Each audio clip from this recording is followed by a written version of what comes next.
Late afternoon, Denver International Airport was bathed in a deep golden light, like the hazy strokes of dusk, casting shadows on the fuselage of a Boeing 737 waiting quietly for takeoff.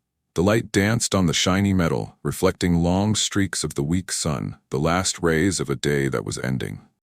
In the cockpit, Captain Dean Walker sat silently, his hands steady on the controls, each precise movement like an integral part of his body.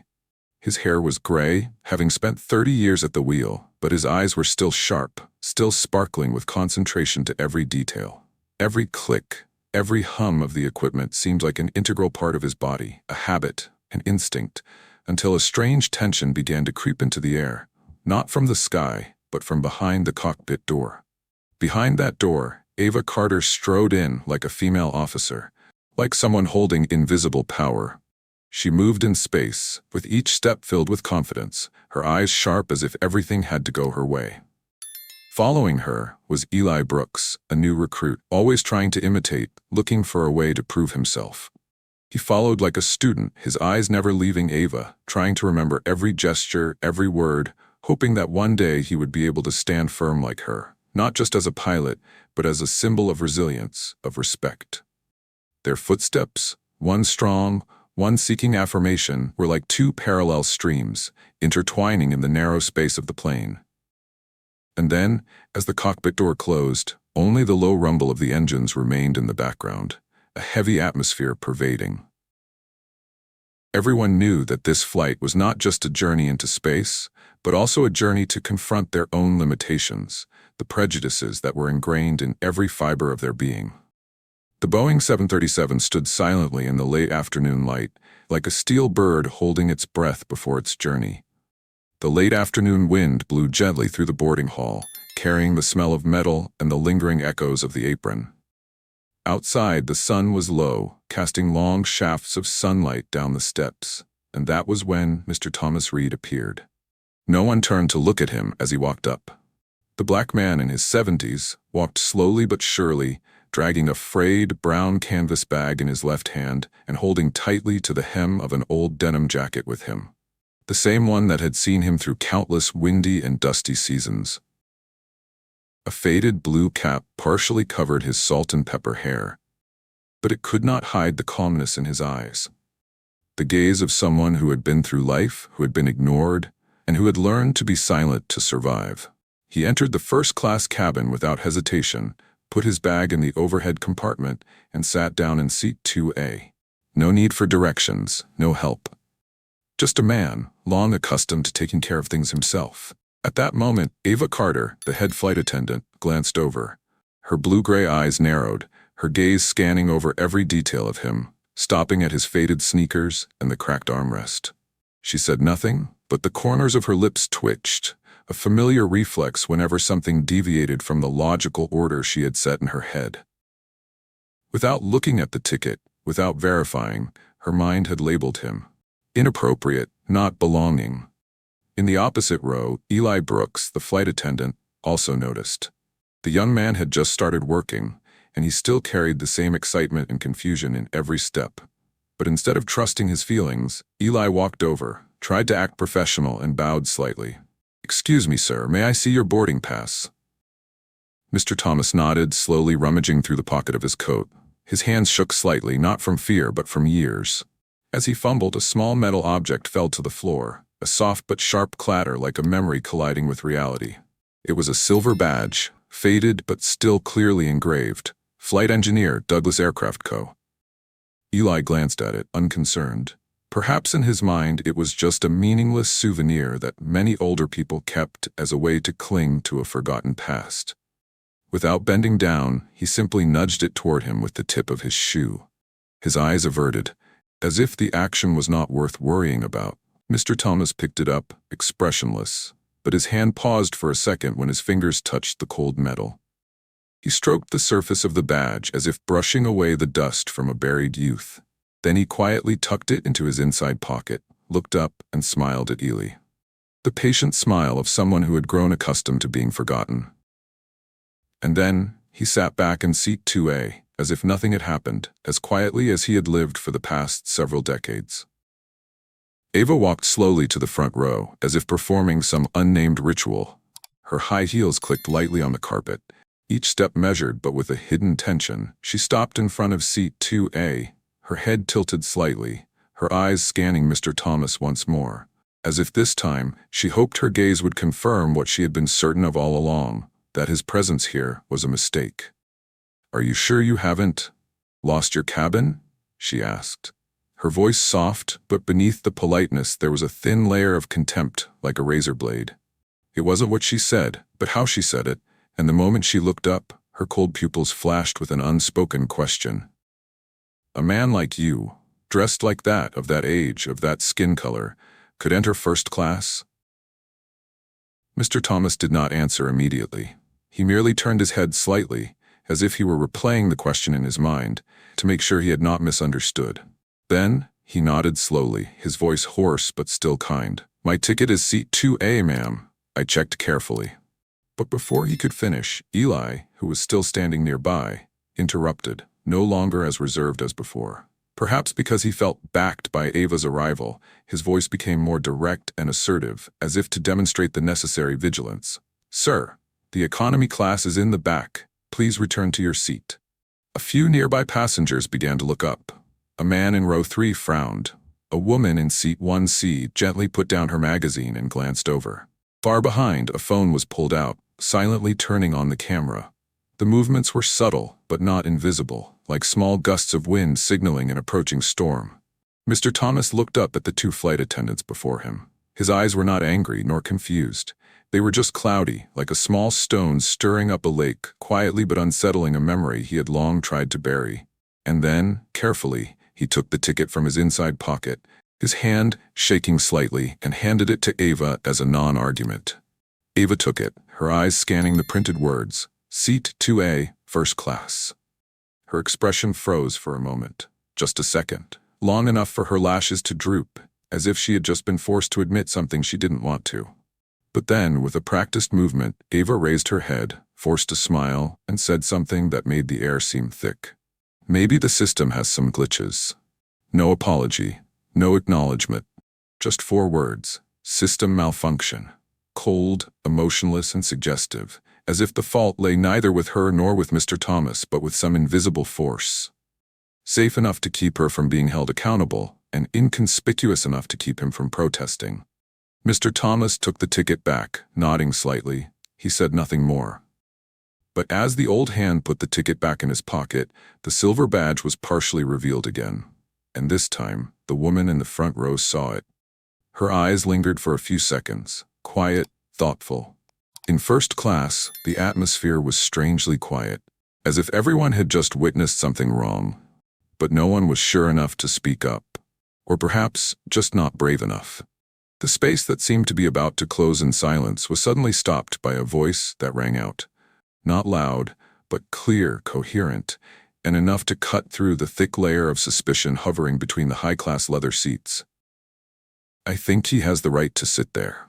The words came from row 1D, a middle-aged woman, her silver hair curled neatly at the nape of her neck, a silk scarf around her neck swaying with her soft but steady breathing.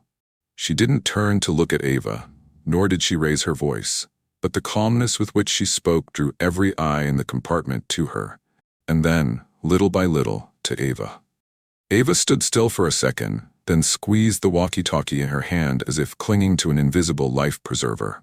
She pressed the button, her voice still trying to maintain its usual polite tone, but no longer able to hide her confusion behind her mask of professionalism. "Excuse me, Captain, I need to verify a situation.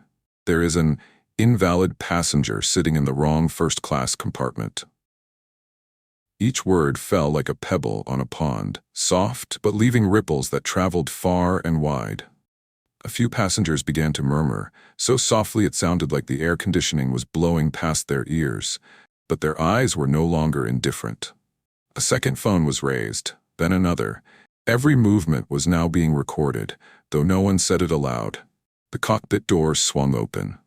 Dean Walker, the captain of the flight, stepped out with the calmness of someone who was used to stressful situations in the air. His salt and pepper hair was neatly combed. and the flight jacket with the gold strip embroidered on his shoulder added to his majestic appearance.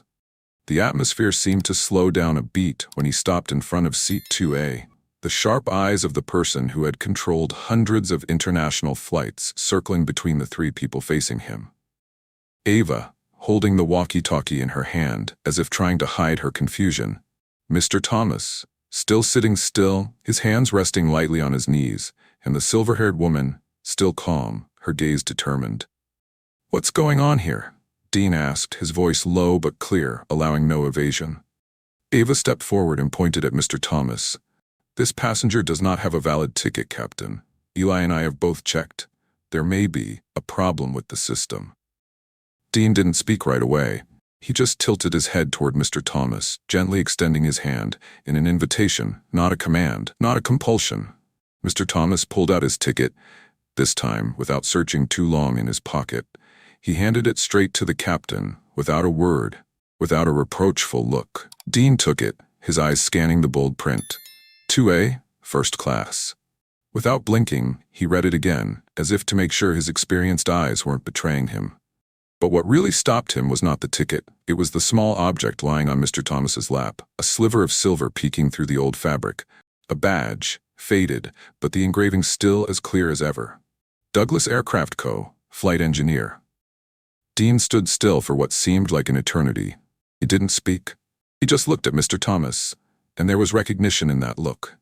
Not just recognition of the badge, but recognition of the man sitting across from him, who had helped shape an era of American aviation, silent, unassuming, and now under suspicion on the very plane he had supported with his blood and sweat. Captain Walker took a deep breath. When he turned to Ava, his eyes were no longer those of a colleague, but of someone who had just witnessed a naked injustice presented in polite smiles and words of system verification. "You're wrong," he said, slowly but firmly. "He not only has the right to sit here. He has flown thousands of hours so that I can stand here today." The air in the first-class cabin became strangely stifling, as if the walls of the plane were closing in, making everyone stop breathing. A look from the captain, slow, powerful, yet calm, made the light seem to stop, giving way to a long silence. Dean turned, his eyes fixed on Ava. There was no rush, no hostility, just a certain dignity in the way he faced someone who moments before he had believed could solve the problem with a few commands. His voice was deep, echoing in the silence. "Do you know who he is?" Dean's question was not a simple question, but an opening, a revelation of a truth that no one knew. Each word glided through the air, firmly affirming that what was about to come would not only change the way one viewed the man sitting in front of seat 2A, but also change the way one viewed everything that had just happened. A silence fell over the entire cabin. The whispers, the hushed conversations, all stopped. The passengers stopped moving, their eyes no longer focused on their phones, no longer glancing at each other. All eyes, all attention were on Dean and Mr. Thomas, as if the whole space was waiting for the truth to be revealed. Dean took a deep breath, then turned to Mr. Thomas, his eyes now filled with respect. He gently placed his hand on Mr. Thomas's shoulder, as a gesture of honor, a recognition of a man who had lived and dedicated his life to aviation, but had never been recognized for his worth. Thomas Reed was a flight engineer for Douglas Aircraft during the Cold War. He trained me in the first civilian pilot training program for blacks. Dean's voice broke, no longer as stiff or serious as it had been. Instead, there was a warmth to his words, a genuine respect for Mr. Thomas. The words were not just an acknowledgement of the past, but a powerful statement about the change in thinking and self-esteem of the entire aviation industry, and perhaps the entire country. He turned to Mr. Thomas, his eyes sparkling with emotion. A slight smile appeared on his lips, and his voice suddenly became gentle. "Welcome home, sir." That greeting was not simply a greeting to a person returning from a journey, but a greeting to the return of a man, a symbol of change, an indispensable part of the development story of the aviation industry. In that moment, the space seemed to expand. The first-class cabin was no longer a place reserved for the privileged, but a place of recognition, of higher values, of respect and rehabilitation. No one said anything more. They just stood there, deeply feeling the change in space and time. At that moment, the light in the cabin was not only bright because of the ceiling lights, but also bright because of a truth that had been revealed, a change that had come, albeit late, but always precious and meaningful. The cabin was silent, as if time had stopped. Ava stood there, frozen, unable to move, like a statue without emotion. All she could do was stare at Dean, then at the ground, where her shiny black shoes seemed motionless, giving no sign of the change in her mind. But deep down, Ava knew she was wrong. For the first time in her career, she realized that confidence, that feeling of always being right, was no longer worth it. Eli stood behind, head bowed, not saying a word. In the silence of the room, regret quietly invaded his mind. Even though he was not the one who directly caused the situation, Eli could not help but feel that he had contributed to Mr. Thomas's shame. He looked at him, a man who, he now understood, had lived a life of honor and dedication, but was treated like a nobody in those moments. Suddenly, a sound rang out, soft, like a breath of fresh air blowing through the cold room. A hand clapped, then another, and before anyone knew it, the entire cabin erupted in applause. It was not just a recognition of Mr. Thomas, but a recognition of history, of values that had been forgotten and misjudged. A seemingly simple act, but one filled with deep emotion, respect, and gratitude. A middle-aged woman sitting near the window whispered softly to the person next to her, "History is still sitting among us." This was not a casual remark. It was like a gentle melody, echoing through the space, reminding everyone of the change they had just witnessed. What had happened was not just a simple situation. It was a turning point, a moment that made everyone stop and reflect. Ava turned back, trying to regain her professional demeanor, but in Dean's eyes, she sensed something profound. A gentle reminder, but as clear as a light shining straight into the truth. "It's not Mr. Thomas's fault," Dean said with his eyes. "It's your perspective." Dean's gaze didn't need to be spoken. It was heavy, a mirror that reflected Ava's own mistakes. She wasn't wrong just because of her thoughtless actions, but because of the limited and prejudiced views she carried. They couldn't talk to each other, but in that moment, Ava knew that change wouldn't come from trying to hide her mistakes, but from looking at herself and how she treated others. Silence filled the cabin again, but this time, it was no longer a heavy space. It was the stillness of souls contemplating, accepting truth and change. Ava's gaze was no longer rigid. Her eyes began to soften, as if she was seeking forgiveness, change from within herself. After that flight, Ava was no longer the person she used to be. What happened was not just an event, but a turning point in her life. An awakening that she had not realized before. The suspension from work, which many people saw as a punishment, was for Ava an opportunity to face herself, to look straight at the prejudices that had been ingrained in her thinking for many years. She was not the first person to face those feelings of guilt, but she was certainly the one who decided not to turn her back on them. During her sabbatical, Ava began taking a course on unconscious bias, a small but significant step. She learned that there are things inside of us that we cannot see, but they influence all of our decisions and actions in life. Our bad decisions are not always based on malice or hatred. Sometimes it is simply a result of ignorance, of the thoughts that society has nurtured and taught us for generations. For Ava, taking the course was not only a career improvement, but also a journey of self-renewal. And more importantly, she did not just take the course as a student. She volunteered to work at the old aviation center where Mr. Thomas used to work, not to seek forgiveness, but to learn humility, to learn how to listen. She did not talk much, did not try to explain or justify her actions. Instead, Ava was silent, letting each lesson become a solid step on the path to starting over. And in those moments, she understood that we do not always have to talk.